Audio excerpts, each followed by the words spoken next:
When cooking rice in a pot, usually when you have a pot like this, you see there's a thick part at the bottom. You need to use a pot that has a thick bottom. The heat lasts longer, and the rice cooks at a consistent temperature. Usually, you soak it in water, the rice as much as you want.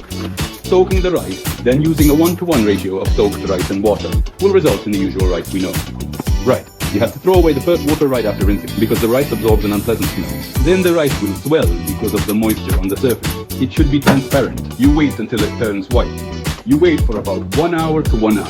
If you soak the rice more like this, the transparent rice becomes white. Basically, if you keep it like this at home on a sieve and store it in the refrigerator, you can cook rice whenever you want. So when the rice is 100 grams, you need to add 100 grams of water. It works. If this is 1 cup, then add 1 cup of water. That's how you usually make pot rice or things like that. You know, the reason I'm bringing this out is that if you have a small rice cooker like this, you can make about 1 bowl of rice every day. If you want to eat 1 bowl in Korea, once it's prepared in advance, just place this with 1 water, then start boiling and reduce the heat. 15 minutes. It depends on the size, but in this case, it takes 20 minutes. This is something you learn by doing it repeatedly. Reduce the heat to the lowest setting, and in about 15 minutes, you will have delicious rice. So, if you usually have rice ready at home, you can cook it whenever you want.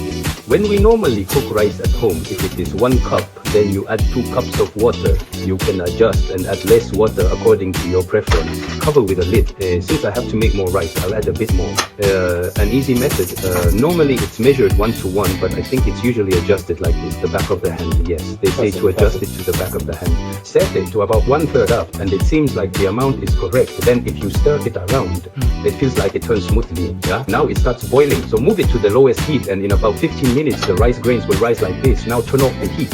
If you flip it over like this, the bottom is a bit moist, but the top isn't. Before rolling it in this state, it's better to let it rest a bit after stirring. If you have time, let it rest for 15 minutes, otherwise it's okay to eat it right away. I find it tasty to make soy sauce egg rice with this. Let's film soy sauce egg rice. Should we film it now? 드실 생각이십니까?